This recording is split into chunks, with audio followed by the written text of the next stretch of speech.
ton cœur et relâcher ta voix pour déclarer avec foi cette parole. Il pourvoira à tous tes besoins selon sa richesse. Alors crie-le de toutes tes forces maintenant. Je voudrais vous parler sur le sujet les assassins du destin. Les assassins du destin. Tous autant que nous sommes promis à un avenir glorieux. Je crois que personne n'a été pensé dans le cœur de Dieu pour la médiocrité. Je crois que personne n'a été envoyé par Dieu dans le but de souffrir. Mais la Bible fait de nous, ou nous appelle, un peuple de rois et de sacrificateurs. C'est dire que la famille de Dieu est composée d'hommes et de femmes dont la destinée est glorieuse. Est-ce que tu peux dire à ton voisin, de ma part, ton destin est glorieux? Il y a une abondance de textes, une abondance de passages bibliques qui nous permettent d'affirmer sans l'ombre d'un doute que lorsque Dieu nous a envoyés sur la terre, c'était afin que nous soyons dans la gloire, que nous marchions dans la victoire. Dieu nous a envoyés sur la terre. L'apôtre Paul dit, nous faisons fonction d'ambassadeurs pour Christ. Et vous savez, lorsque nous voyons un ambassadeur, lorsqu'un ambassadeur est envoyé, il est envoyé avec tous les atours, tous les honneurs qui sont inhérents à sa fonction à cause de la personne qu'il représente. Je veux te dire que tu ne représentes pas n'importe qui. Tu ne me comprends pas. Tu n'es pas représentant d'un homme sur la terre. Tu es représentant de Dieu. Le Dieu qui a créé les cieux et la terre. Le Dieu qui est l'Éternel, le Seigneur créateur de l'univers. C'est lui que tu représentes. Ayant conscience de cela, tu dois vivre cette vie que tu vis de façon sérieuse et rigoureuse. Tu ne viens pas et tu ne vis pas sur la terre pour t'amuser, mais tu dois marcher sérieusement. Tu dois agir sérieusement, tu dois te comporter sérieusement, tu dois te nourrir sérieusement, tu dois prier sérieusement, tu dois méditer sérieusement. Tout ce que tu fais, tu dois le faire de façon sérieuse parce que la Bible nous dit, tout ce que vous faites, vous devez le faire pour la gloire de Dieu. Notre destin est glorieux. Mais je crois que vous avez suffisamment d'expérience, de recul, et c'est le cas de le dire, pour noter que la destinée dont nous parlons ne doit pas s'entendre au sens de certains philosophes qui présentaient la destinée comme une fatalité, comme un arrangement des circonstances qui échappent à notre contrôle et qui, de toute façon, se manifestera quoi que nous fassions et quoi qu'il arrive. Lorsque nous parlons de destinée, nous, en tant que croyants, nous ne pensons pas à une destinée qui soit une fatalité. Mais nous croyons que la destinée ne s'accomplit pas en dépit de nos choix et de nos décisions. Nous croyons que la destinée est une proposition que Dieu nous fait et qu'à chaque proposition de Dieu, nous sommes en capacité de dire oui, amen, ou non, je veux vivre autrement. La destinée ne s'accomplit pas fatalement, mais elle est le résultat de notre engagement, de notre implication, de notre alliance avec Dieu pour sa matérialisation. C'est pourquoi je crois que certains choix, certaines réflexions, certains comportements, certaines décisions sont clairement des assassins de notre destin. Et deux d'entre eux attirent particulièrement mon attention ce matin. Et pour vous en parler, je vous propose d'ouvrir avec moi vos Bibles. En Genèse, chapitre 19, à partir du verset 17. Après le verset 17, nous lirons le verset 26 du même chapitre. Genèse 19, verset 17 et verset 26. Il est écrit, après les avoir fait sortir, l'un d'eux dit, Sauve-toi pour ta vie. Ne regarde pas derrière toi et ne t'arrête pas dans toute la plaine. Sauve-toi vers la montagne, de peur que tu ne périsses. Au verset 26, il est écrit, la femme de Lot regarda en arrière et elle devint une statue de sel. Le premier assassin que j'ai identifié et dont je veux vous parler, c'est le fait de se retourner. C'est le fait de se retourner. L'appel qui repose sur votre vie ne la transformera et ne l'affectera avec succès que si vous avez pris la décision de ne pas vous retourner.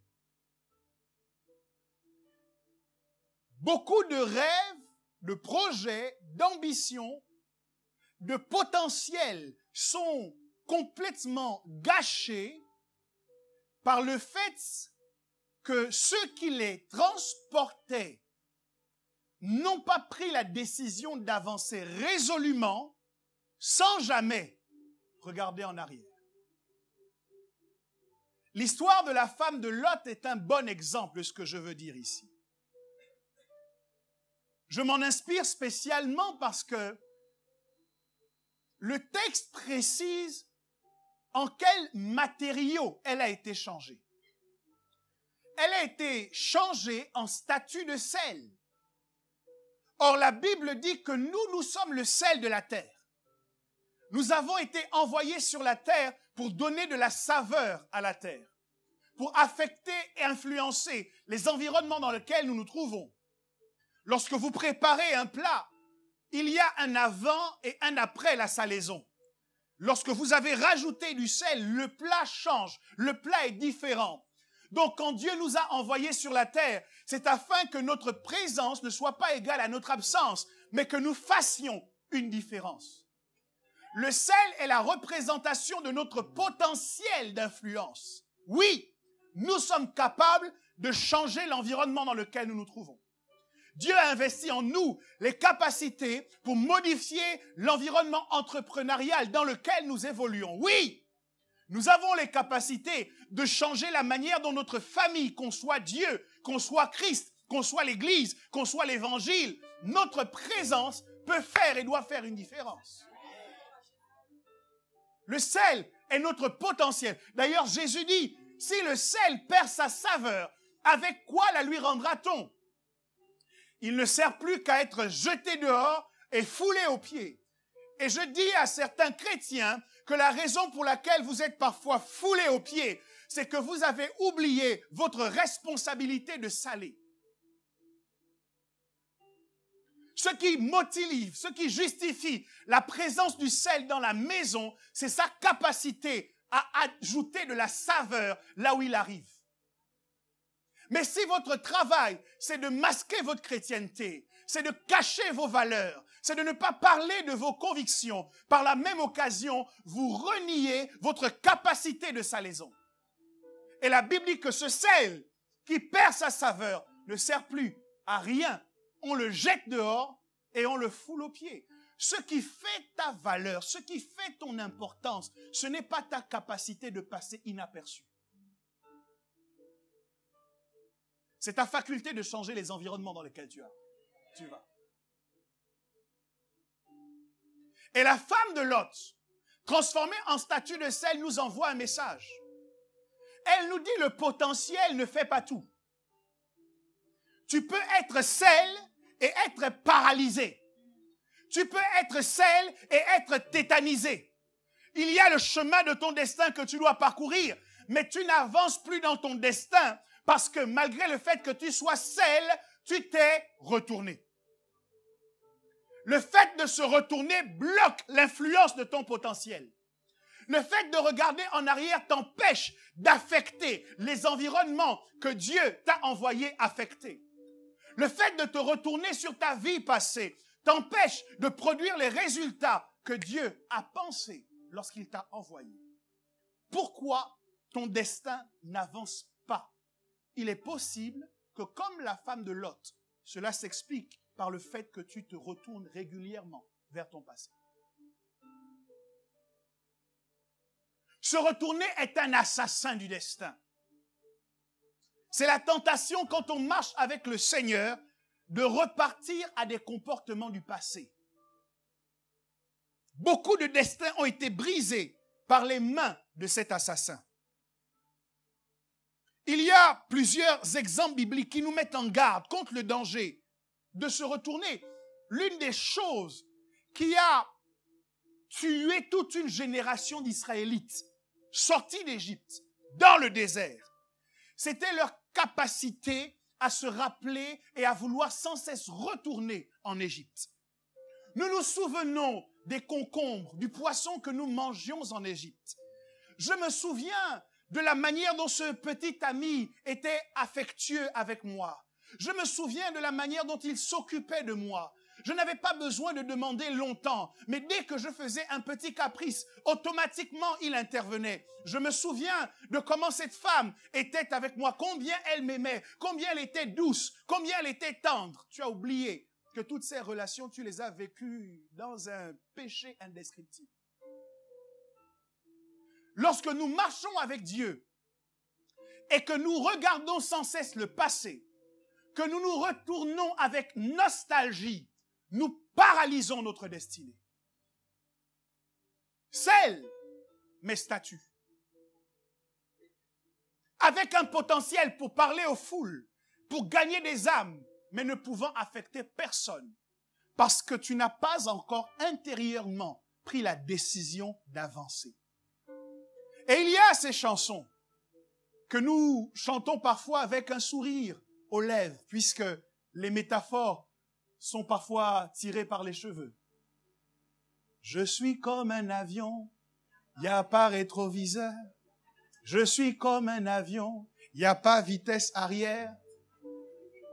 La dernière fois que j'ai pris l'avion et que j'ai vu que l'avion a fait marche arrière, j'ai eu peur. Je me suis dit, ce n'est pas normal. Cette chanson disait pourtant qu'il n'y a pas vitesse arrière.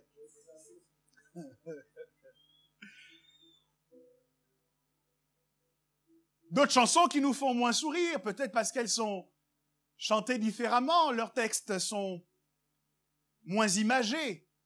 I won't go back. Comme c'est l'anglais, ça ne nous fait pas trop rire.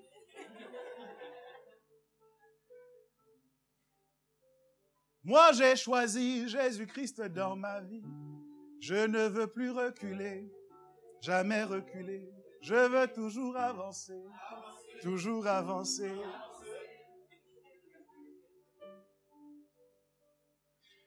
L'un des problèmes que j'ai d'ailleurs avec nos temps de louange, quand nous suivons ces rythmes-là, c'est que nous chantons facilement ces chansons et nous sommes distraits par le rythme et par les danses, les pas de danse que nous esquissons.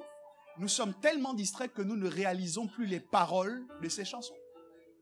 Mais il y a une telle puissance dans ces déclarations, une telle vérité profonde dans ces déclarations, qui a le pouvoir de relâcher notre destin. Parce que lorsque nous avons fait le choix de ne plus reculer, cet assassin du destin ne peut plus nous paralyser. Si je fais le choix de toujours avancer, alors j'influencerai, alors j'accomplirai ma destinée, alors je toucherai les foules et les nations que Dieu m'a envoyées toucher, alors j'affecterai les vies que je suis censé affecter. Mais si je me retourne, il est possible que je sois paralysé.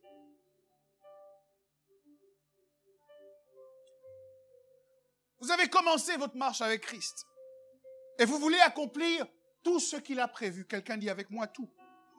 Alors j'ai un secret. Ne vous retournez pas. Non, ne vous retournez pas. Le comportement de la femme de Lot a laissé son mari esseulé avec ses deux filles. À la suite de cette action, les deux filles de Lot se sont dit, voilà notre père n'a plus de femme. Il risque de mourir sans descendance. Pour lui susciter une descendance, nous allons l'enivrer. Et nous allons aller avec notre père, tour à tour, elles ont donné naissance à 2 nations. 2 nations, fruits de l'inceste, 2 nations de gens maudits, parce que la femme de Lot s'est retournée.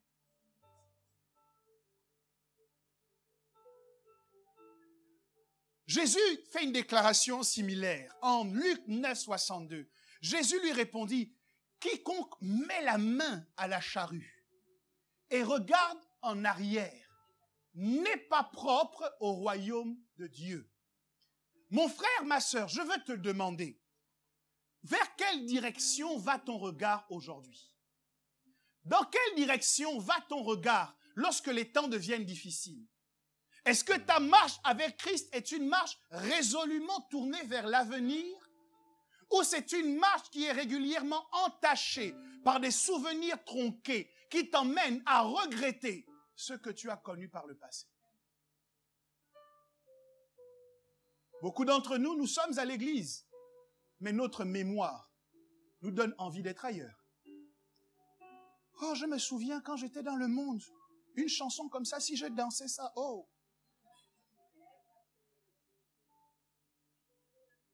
Quand vous êtes en malentendu avec quelqu'un et que la Bible vous dit qu'il faut pardonner, vous réfléchissez avec nostalgie à l'époque en disant, quand j'étais encore païen, quelqu'un m'aurait parlé comme ça aurait fini autrement.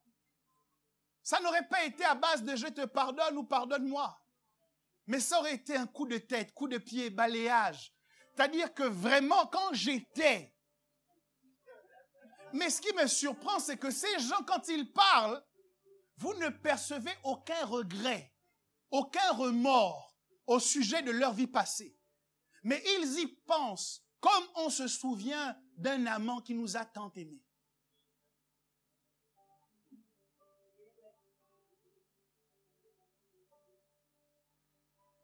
Mais si vous voulez aller au bout avec Jésus, ne reculez pas. Je dis ne reculez pas. Qu'entendons-nous par reculer? Reculer se manifeste de façon pratique par le fait, par exemple, d'abandonner son assemblée. Or non, je ne suis pas en train de dire qu'on n'est plus membre d'une église locale. Parce que ce qu'Hébreux 10, 25 nous dit peut être certainement compris dans ce sens-là. Mais cela va bien au-delà et vous vous rendrez compte que peut-être que vous êtes en danger. Hébreux 10, 25 dit « N'abandonnons pas notre assemblée, comme c'est la coutume de quelques-uns, mais exhortons-nous réciproquement, et cela d'autant plus que vous voyez s'approcher le jour. » Quand nous lisons ce passage, nous comprenons que nous devons être membres d'une église locale et que nous ne devons pas l'abandonner. Quelqu'un me donne un bon amen. Je crois qu'à moins qu'il y ait des problèmes réels, majeurs de doctrine, des problèmes sérieux où le Saint-Esprit et la parole de Dieu nous obligent à sortir de cet environnement, je crois qu'un chrétien doit rester dans son église locale. Mais quand on regarde la version grecque, l'apôtre Paul dit « N'abandonnez pas vos synagogues ». Ça veut dire « N'abandonnez pas vos rassemblements ». Ça va au-delà de l'église locale. C'est « N'abandonnez pas votre fidélité à vos réunions ».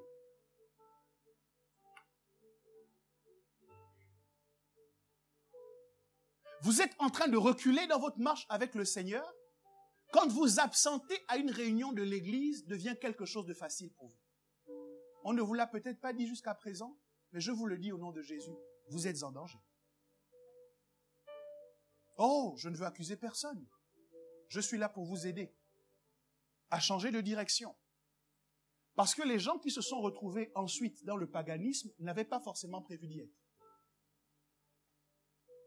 Cela doit être sacré pour nous de participer au rassemblement. L'apôtre Paul dit, n'abandonnez pas vos rassemblements.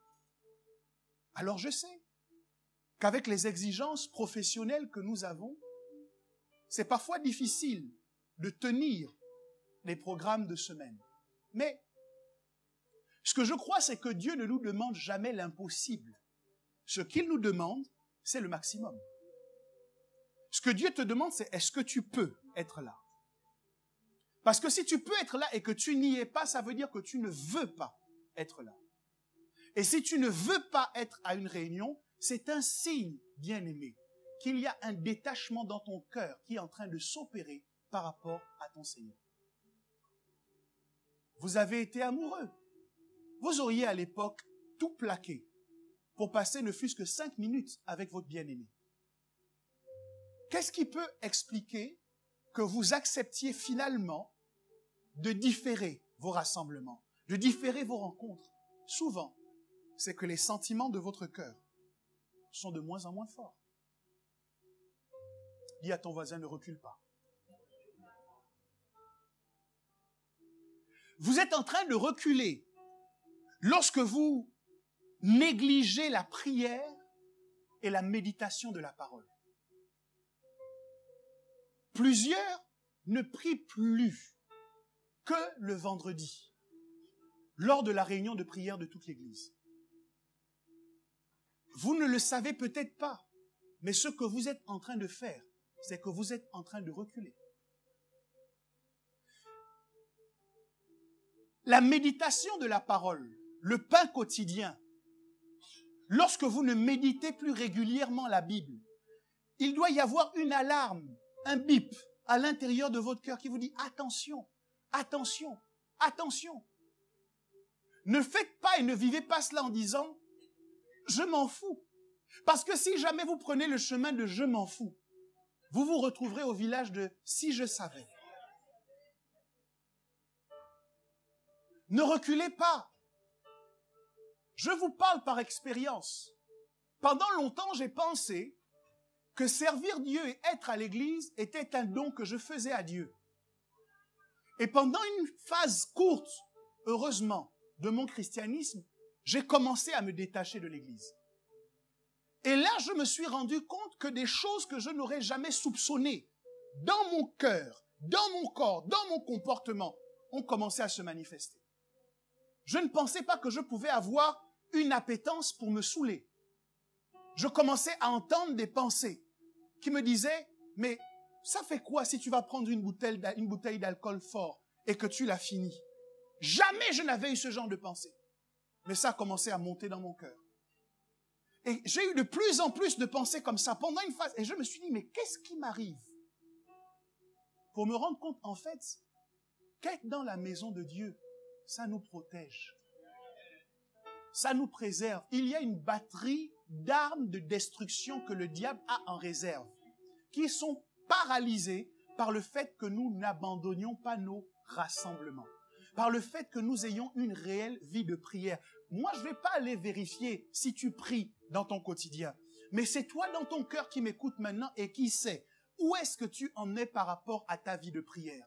On ne change pas les principes, on ne change pas les règles. Si tu ne pries pas, tu vas te retrouver dans une situation que tu n'avais jamais imaginée dans quelque temps. Je ne le souhaite pas, mais je veux te mettre en garde. Reprends le chemin de la prière. Reprends le chemin de la méditation de la parole. En fait, j'aurais pu intituler cette partie de mon partage sous une prédication. J'aurais pu en faire tout un message que j'aurais intitulé « 4 étapes pour être un païen ». Les 4 clés qui ouvrent la porte du paganisme dans ta vie. Oh, ça aurait été un fort message. Puisqu'aujourd'hui, on nous parle des clés, mais pour quelque chose de positif. Est-ce que vous savez que nous avons tendance à ouvrir des portes à des choses négatives? Lorsqu'on néglige la prière et la méditation de la parole, on est en danger. J'ai noté plusieurs références. Matthieu 26, 41 qui dit « Veillez et priez afin que vous ne tombiez pas en tentation ». Ça veut dire que si tu ne pries pas, si tu ne veilles pas, tu as déjà choisi de tomber quand la tentation viendra. Il n'y a pas d'autre solution pour ne pas tomber en tentation si ce n'est de veiller et de prier. Dis à ton voisin, prie.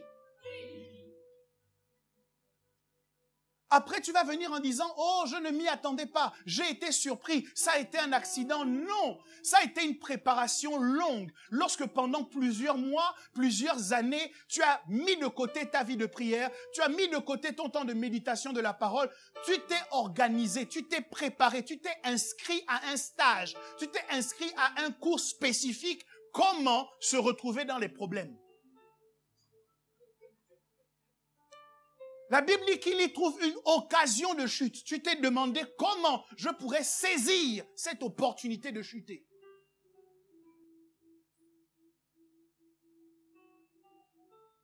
Marc 13, 33 nous dit, prenez garde, veillez et priez, car vous ne savez quand ce temps viendra. On parle certainement de temps difficiles. Mais ce qui est dit ici peut être amplifié. Prier nous permet d'avoir l'œil ouvert.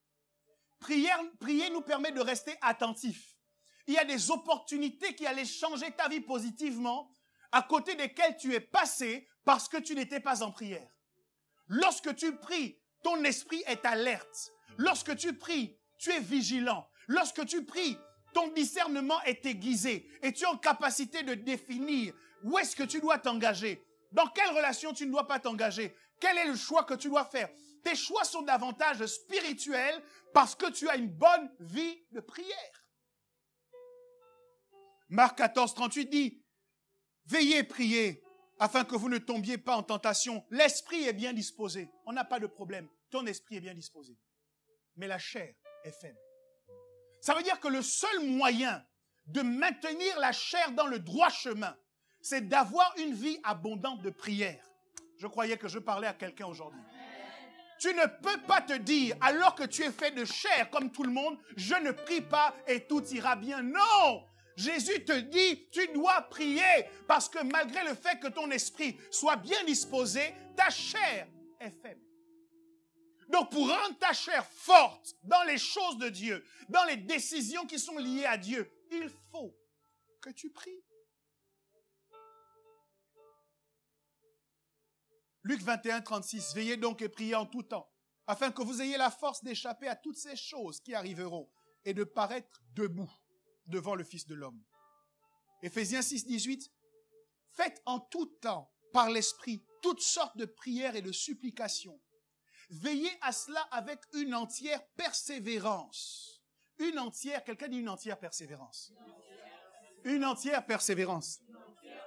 Une entière persévérance, ça veut dire que tu n'arrêtes pas de prier quand tu t'es marié. Une entière persévérance signifie que tu n'arrêtes pas de prier quand tu as signé ton CDI. Une entière persévérance signifie que tu n'arrêtes pas de prier quand tu as enfanté. Une entière persévérance signifie que tu n'arrêtes pas de prier quand tout va bien. Une entière persévérance signifie que tu n'arrêtes pas de prier quand la tempête s'est calmée. Une entière persévérance signifie que tu pries à tout temps, en tout temps et à tout moment. Que tu pries de toutes les manières possibles et imaginables. Dès que quel que soit l'environnement dans lequel tu es, la phase ou la saison de ta vie dans laquelle tu es engagé, la bonne réaction, le bon comportement, c'est de prier. Dis à ton voisin, prie. Oh, bouscule-le un peu, dis-lui, tu dois prier. Le seul moyen pour qu'on te garde, le seul moyen pour que tu ne tombes pas en tentation, c'est la prière. Le seul moyen pour que ta chair ne prenne pas le dessus, c'est la prière. Le seul moyen pour que tu saisisses les opportunités, c'est la prière. Tu dois prier. Si je réfléchis par l'inverse, quand tu ne pries pas, tu te prédestines à tomber. Quand tu ne pries pas, tu te prédisposes à manquer toutes les opportunités. Quand tu ne pries pas, tu te prédestines à devenir charnel, donc à marcher selon la chair et non plus selon l'esprit. Est-ce que tu as conscience de tous ces choix sous-jacents que tu fais lorsque tu ne pries pas?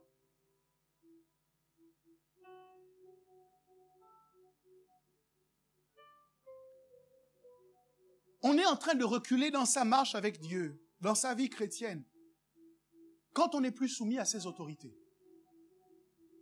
La Bible dit que Dieu a établi des autorités devant nous, afin qu'elles nous conduisent, mais aussi qu'elles nous corrigent.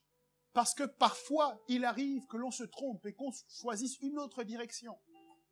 Mais qui va t'aider, qui va te corriger, qui va te conseiller? si tu t'es formé, si tu t'es forgé une position où tu banalises les choses qui te sont dites par tes autorités. Hébreux 13, 17 dit « Obéissez à vos conducteurs et ayez pour eux de la déférence, car ils veillent sur vos âmes comme devant en rendre compte. » Ça veut dire que Dieu a établi les choses de sorte que quelqu'un veille sur ton âme. Tu ne peux pas veiller sur ton âme toi seul et toi-même. Il y a quelqu'un que Dieu a établi pour veiller sur ton âme. Et quel est le rapport que tu dois avoir avec ce type d'autorité? La Bible dit que tu dois avoir de la déférence et que tu dois être obéissant vis-à-vis de tes autorités. Parfois, tu ne comprends pas la direction qui est prise, mais ce que la Bible te dit, c'est pas de comprendre. La Bible te dit, sois obéissant. Parfois, dans ton fort intérieur, tu as envie de faire autre chose. Mais la Bible ne te demande pas quel est ton fort intérieur. La Bible te dit, sois obéissant. Il dit qu'il en soit ainsi afin qu'il le fasse avec joie et non en gémissant, ce qui ne vous serait d'aucun avantage. Ça veut dire que dans ton attitude, lorsque tu crées des gémissements, lorsque tu crées des soupirs dans le cœur des personnes qui sont positionnées en autorité devant toi, la Bible dit ça ne t'est pas avantageux. Voilà comment on peut définir le recul. Et de plusieurs autres façons, de plusieurs autres manières. Vous êtes entre les mains de l'assassin de votre destin. Si vous vous retrouvez dans les situations dont je suis en train de parler, et je prie au nom de Jésus que vous preniez sa main et que vous la retiriez de votre vie pour aller au bout de votre destinée.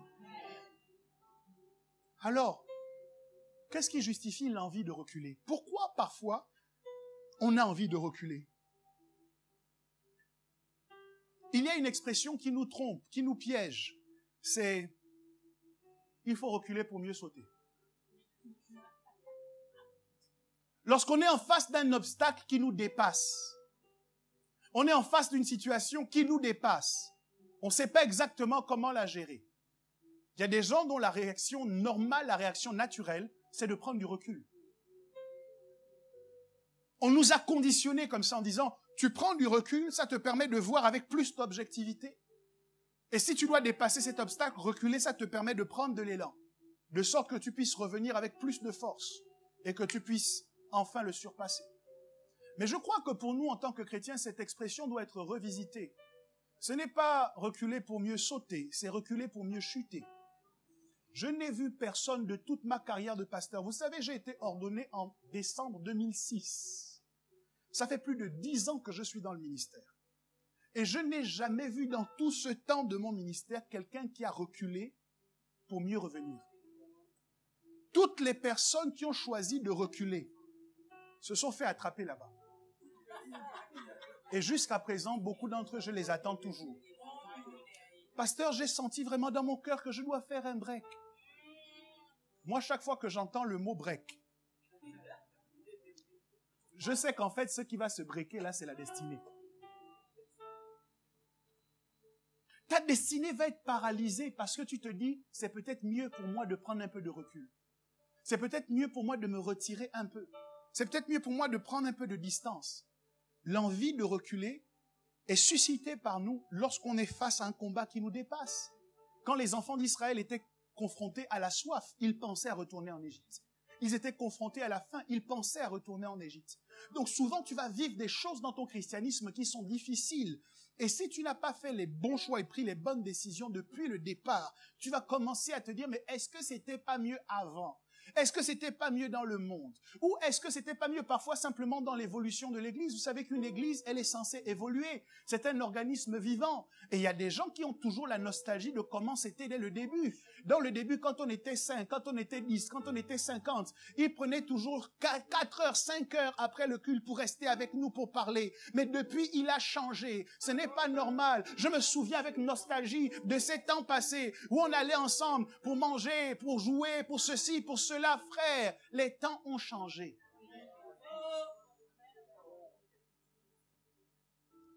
Ils regrettaient l'Égypte alors que Dieu avait pour eux en perspective la terre promise. Donc parfois vous regrettez des choses qui sont dans le passé alors que ce qui vient est mieux. Mais il faut arriver à ce qui vient. Oui. On a parfois envie de reculer aussi parce qu'on est piégé par un souvenir tronqué du péché. Un souvenir mensonger. Nous avons édulcoré la vérité. Nous avons oublié que les concombres et le poisson étaient accompagnés du fouet. Le fouet, nous l'avons oublié. Nous avons mis une croix dessus. Tu as oublié toutes les fois où tu avais envie de te suicider. Tu as oublié toutes les fois où tu arrivais au bout de ta vie, au bout du rouleau, et que tu pensais que ta vie ne valait plus la peine d'être vécue. Tu te souviens des amis que tu avais et des temps de réjouissance que vous aviez, mais tu oublies comment tu te sentais sale juste après. Comment tu te sentais indigne juste après. Comment tu voulais creuser un trou sur la terre et t'enfoncer, t'enfermer dedans et refermer sur toi juste après. Tu as oublié tout cela. Mais tu te souviens uniquement de, oh, dès que je faisais seulement un caprice, j'avais le dernier iPhone. Tu es piégé par un souvenir qui est tronqué, un souvenir mensonger. Dans ton souvenir, tu réussis à te convaincre en te disant c'était bien avant. Mais non. C'était le chemin de la destruction.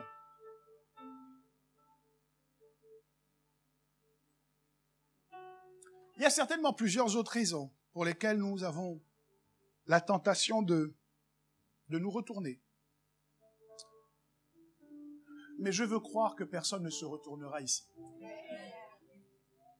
Je veux croire que personne ne retournera à ses vomissures, que personne ne retournera à sa vie passée, que personne ne retournera à ce que Dieu a voulu changer en lui. Parce que l'avenir est devant. Alléluia.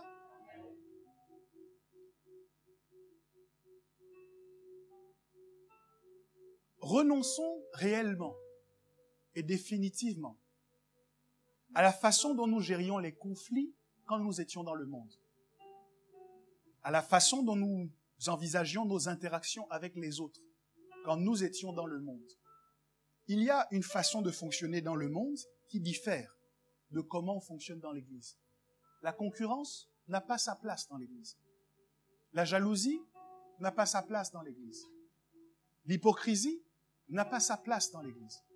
Dans le monde, c'est comme ça que les gens fonctionnent, mais dans l'Église, les choses doivent fonctionner différemment. Et chaque fois que je suis dans l'Église, mais que je vais puiser dans le monde des solutions pour les adapter à ce qui se fait dans l'Église, je suis en train de prendre du vin nouveau que je verse dans de vieilles outres. Et la Bible dit que les outres vieilles vont se déchirer et que le vin sera perdu. Ne te retourne pas si tu veux accomplir pleinement ton destin. C'est le premier assassin de la destinée. Le deuxième, qui lui est semblable, mais qui est beaucoup plus vicieux, c'est le fait de se détourner. Il y a une différence entre se retourner et se détourner. Se retourner, c'est aller vers le passé. Se détourner, c'est essayer de contourner. Je dis que c'est un assassin du destin.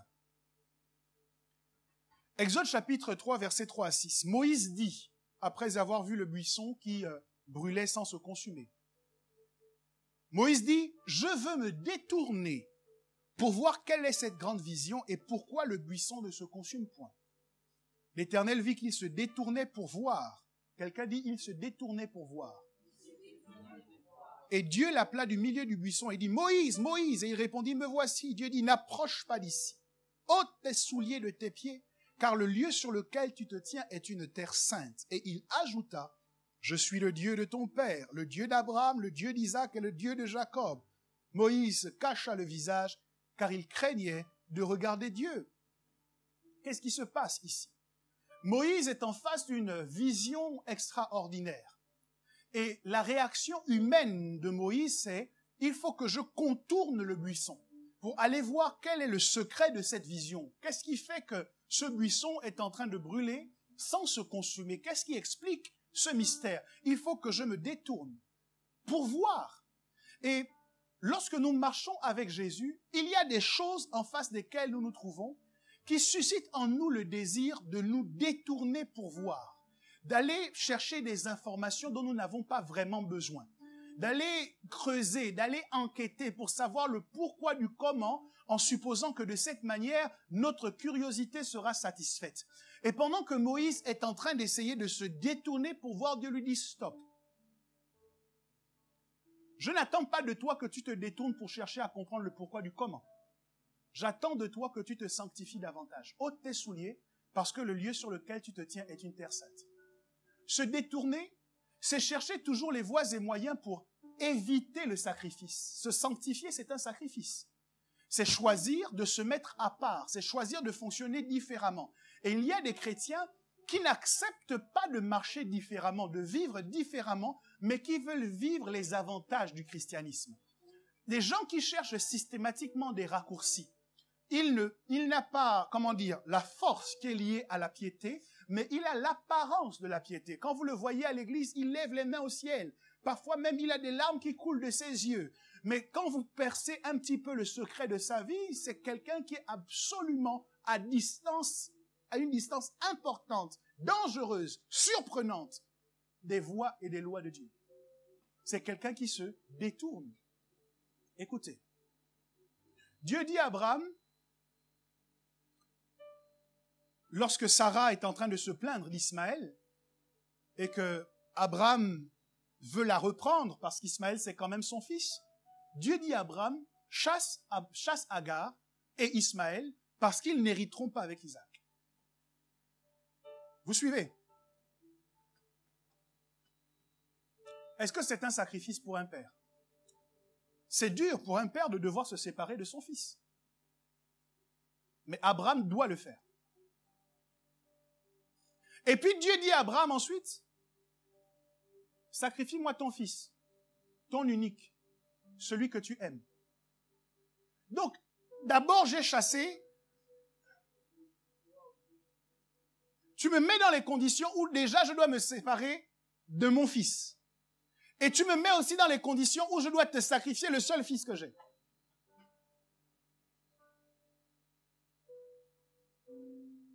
Quand on marche avec le Seigneur, on a l'impression que les sacrifices qu'il nous demande aujourd'hui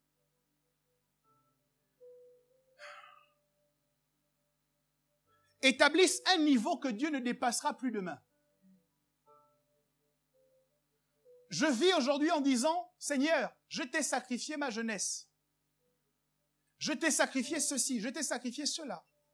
Mais la vie avec Dieu n'est pas basée sur les sacrifices du passé. Vivre avec Christ, c'est se sacrifier au quotidien. Je vais te surprendre. Ce que tu as sacrifié hier ne vaut rien par rapport à ce que tu vas sacrifier demain.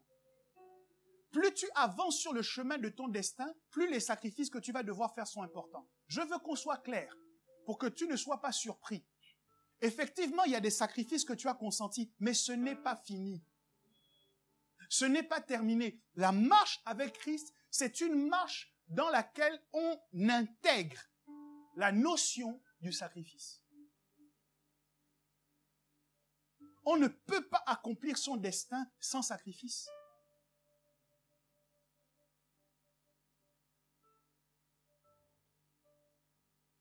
Et les gens qui se détournent, ce sont les gens qui ne veulent pas se sacrifier.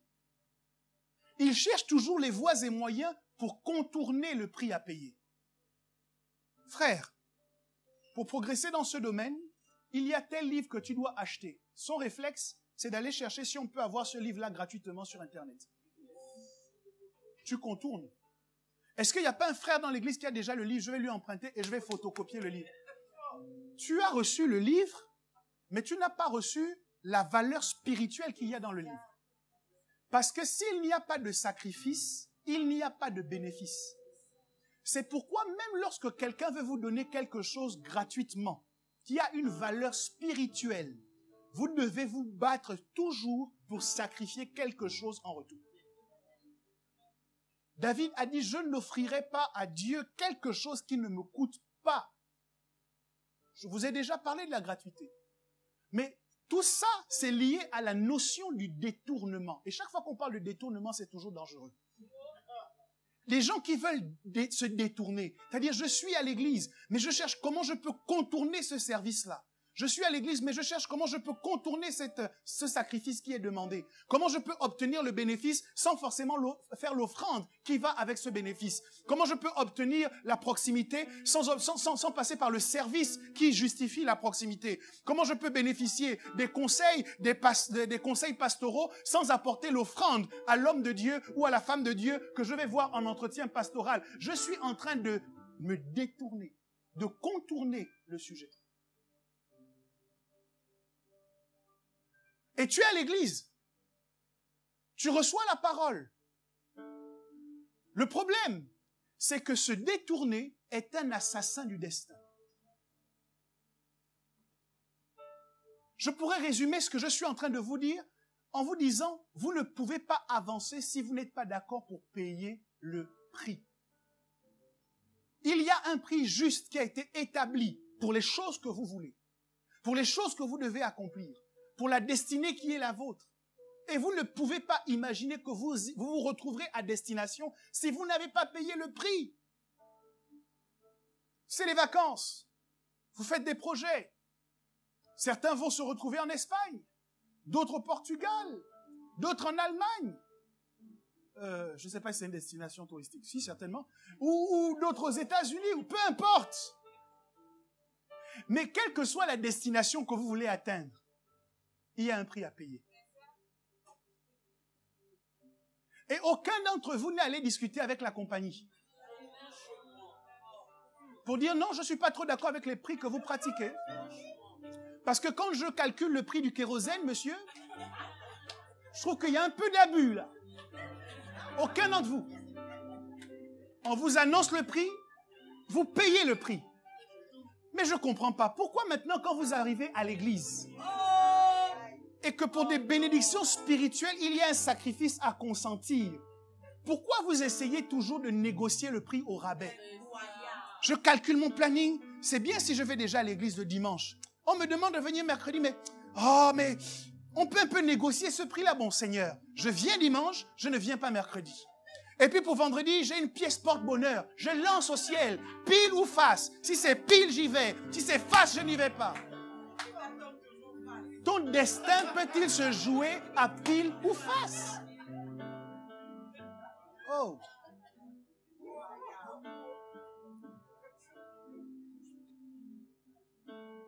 Dis à ton voisin, ne te détourne pas. Ne te détourne pas. N'essaye pas de contourner les principes. Vous savez quoi? Ça va toujours vous rattraper. Aujourd'hui, vous pouvez tromper les hommes. Tout le monde peut vous regarder en disant « Waouh, c'est super, c'est quelqu'un de génial ». Mais les principes que vous ne respectez pas aujourd'hui, ils ont une phrase à la bouche. Ils se disent tous la même phrase les uns aux autres. Hey, laisse le bœuf courir. La cartouche est derrière.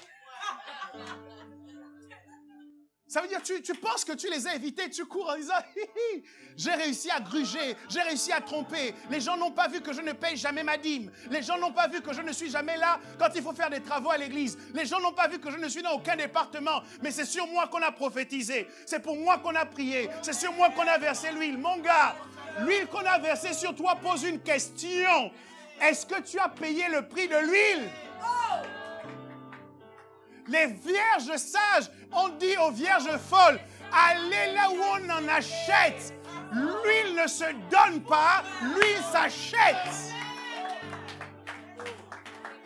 C'est l'un des problèmes que j'ai avec cette jeune génération de serviteurs de Dieu, de gens qui se disent appelés de Dieu. Ils veulent l'huile, mais ils ne veulent pas payer le prix de l'huile. Ils ne sont soumis à aucune autorité. Ils ne servent parfois dans aucune assemblée.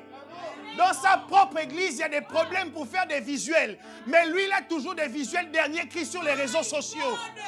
Que Dieu te vienne en aide. Tu ne peux pas avoir l'huile si tu ne payes pas le prix de l'huile. Qu'est-ce que vous voulez dire à Élisée? Qu'Élisée, c'était un idiot quand il versait de l'eau sur les mains d'Élie pour laver ses mains avant qu'il ne mange. Quand il déchaussait Élie et qu'il lavait ses pieds, quand il suivait Élie partout, vous voulez dire quoi? Qu'Élisée était moins intelligent que vous? Et que vous allez recevoir le manteau sans avoir servi celui qui porte le manteau? Que Dieu vous aide! Que Dieu vous aide! que Dieu vous aide. Et vous dites à Dieu, oui, j'accomplirai mon destin, j'accomplirai mon destin, j'accomplirai mon destin. Et Dieu te dit, j'encaisserai le prix de ton destin. J'encaisserai le prix de ton destin. J'encaisserai le prix de ton destin. Il faut payer le prix. Il faut payer le prix. Ce que je dis là n'est pas seulement valable dans les choses spirituelles, mais vous prenez cela et vous le transposez dans tous les domaines de la vie. C'est un principe, c'est la particularité des principes. C'est que les principes ne changent pas. Les pratiques évoluent, elles changent, mais les principes ne changent pas. Ce que je vous dis là, vous le prenez, vous l'appliquez dans n'importe quel domaine. Tu peux mentir aux gens sur ton CV en disant « j'ai telle expérience professionnelle, j'ai tel diplôme ». Et quand tu arrives à l'entretien, tu réussis à bien te vendre. Tu mets le recruteur dans ta poche, il n'y a pas de problème. Tu vas même jusqu'à la signature du contrat, il n'y a pas de problème. Mais on va te poser sur le bureau un dossier qui va questionner la véracité de tout ce que tu as noté dans ton CV. Oh, moi je suis docteur en comptabilité. Ah bon? Règle maintenant le problème là. C'est du niveau des doctorats en comptabilité. Ah oui, non, mais c'est parce que effectivement ça, les procédures ont certainement changé, frère. Tu seras viré.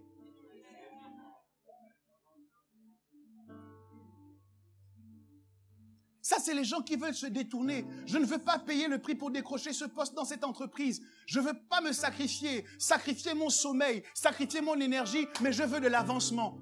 What?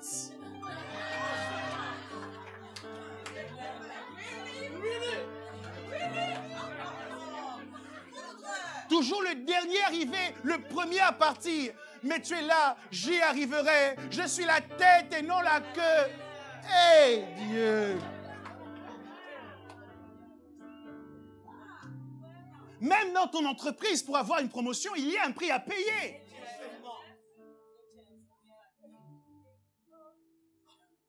Tu sais, moi, je suis convaincu de plus en plus qu'il risque d'y avoir un moment où le démon du célibat va nous porter plainte. Pour accusation abusive. Parce que souvent dans nos réunions, nous brisons les liens, nous attaquons l'esprit de célibat. Et lui répond là-bas, je n'ai rien à voir avec ça. Parce que le gars, il ne sait pas qu'il ne se marie pas parce qu'il y a un esprit, mais il ne paye pas le prix du mariage.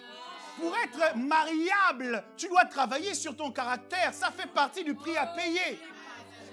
Tu ne peux pas être un égoïste, un irresponsable, un immature et briser tous les jours l'esprit de célibat.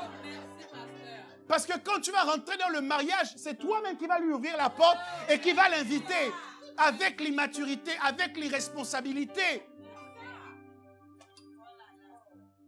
Quand on vous dit travaille sur ton caractère, tu dis oh ils sont jaloux de ma gloire. C'est mon temps, c'est maintenant. J'ai eu la prophétie, j'ai eu la vision, j'ai eu le rêve. C'est bien, tu vas te marier en rêve.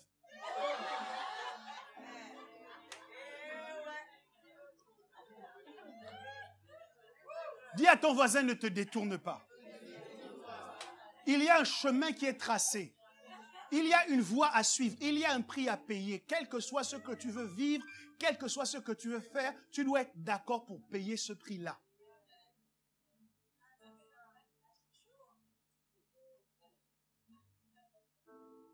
Se retourner, se détourner. Voici les assassins de la destinée. Ils sont là.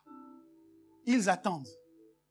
Et ils s'agrippent aux gens qui veulent se retourner. Les gens qui pensent au passé avec nostalgie. Les gens qui pensent au passé avec délectation. Ils s'agrippent à eux. Et ils les bloquent, ils les paralysent.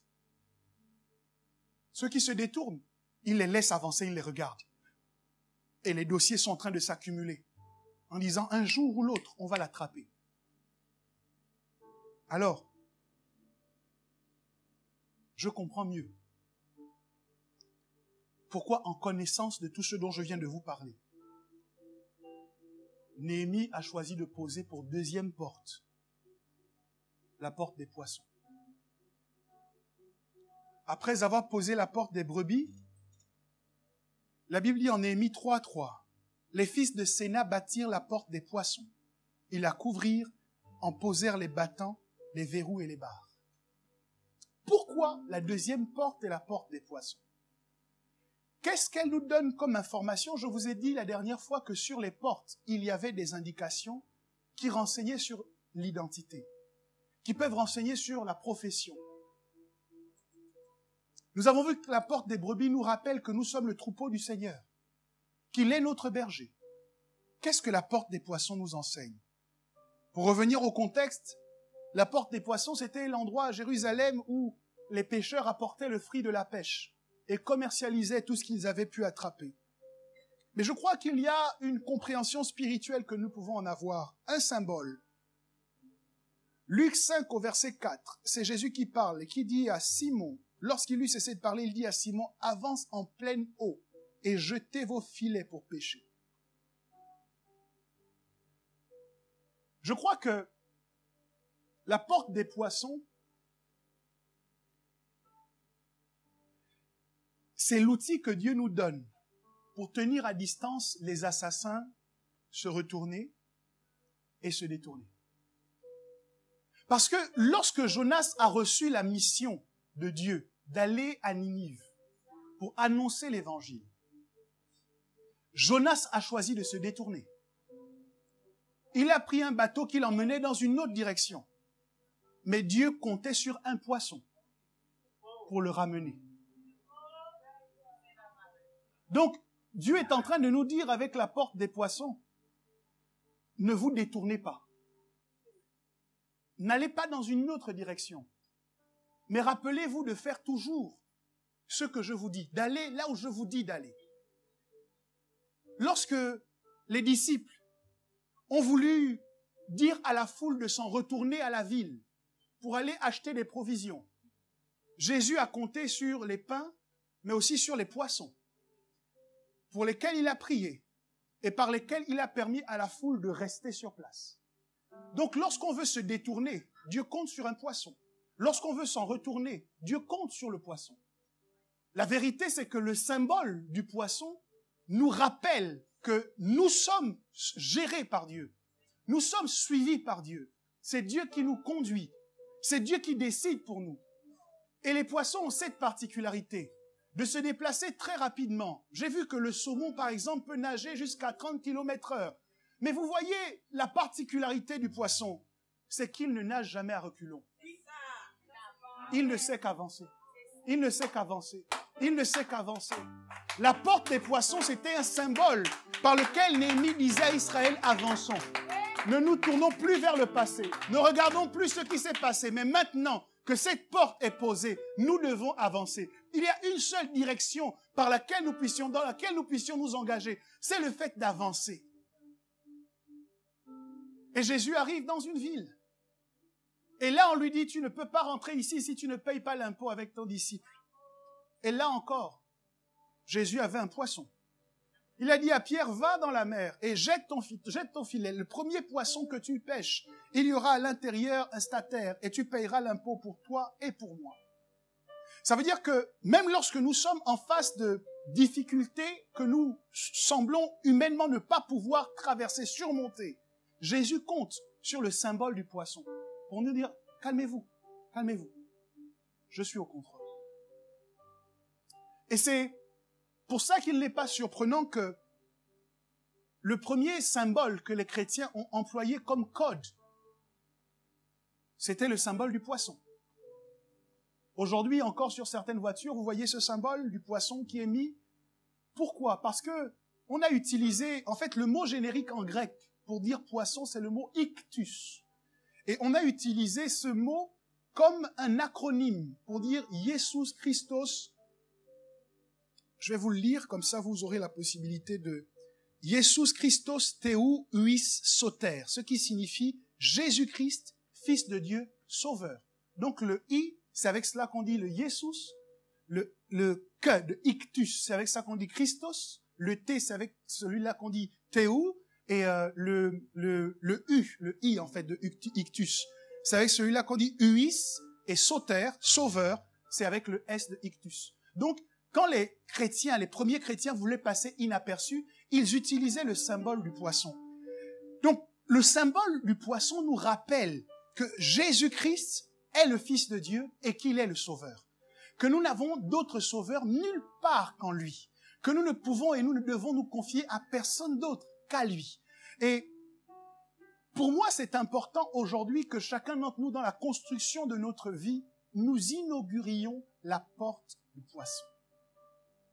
Que nous prenions la décision de ne jamais nous en retourner et de ne jamais nous détourner. Que nous choisissions d'obéir à ce que Dieu nous dit. Et je finis avec ceci.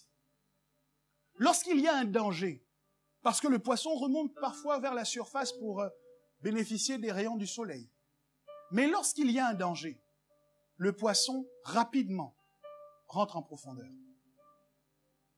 Vous, lorsque vous avez une difficulté, vous avez tendance à vouloir vous retourner. Vous avez une difficulté, vous avez tendance à vouloir vous détourner. Et ce que Dieu nous dit, c'est non, quand vous avez une difficulté, allez plus en profondeur. Plus en profondeur dans ma parole, plus en profondeur dans la prière, plus en profondeur dans ma présence. Ce n'est pas justifié de se détacher de Dieu parce que les problèmes sont trop importants. Ce n'est pas justifié de se détacher de Dieu parce que la vie devient trop difficile. Dieu te dit au contraire, quand tu es en face d'un danger, la réaction que tu dois avoir en pensant à la porte des poissons, c'est je dois aller plus en profondeur. Je dois aller en eau profonde. Alléluia. Est-ce que quelqu'un est d'accord pour aller en profondeur?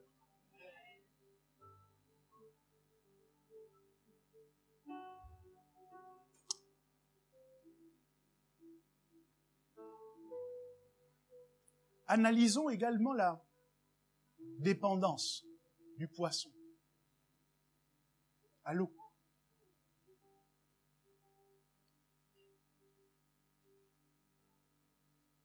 Le poisson ne peut pas vivre. Il dit avec moi, il ne peut pas vivre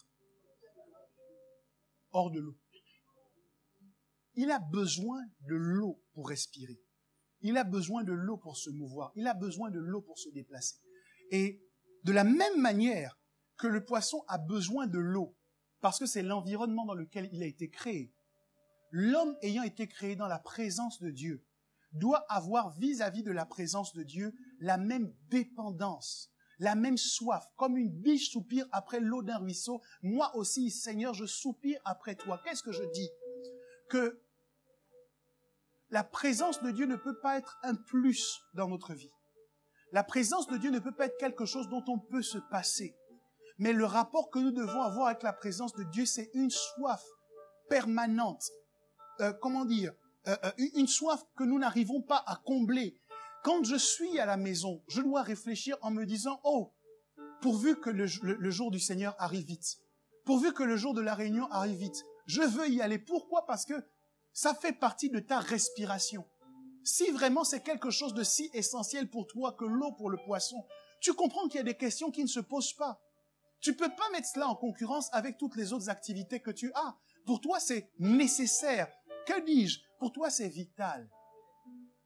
D'être non pas dans cette présence omniprésente de Dieu, mais d'être dans cette présence glorieuse de Dieu. Là où les choses se passent.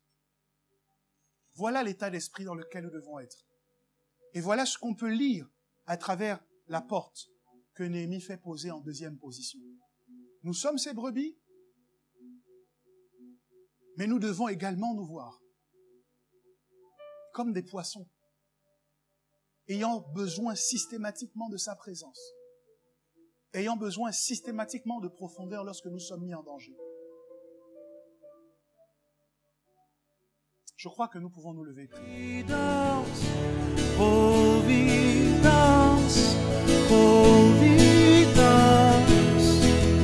une fois d'avant.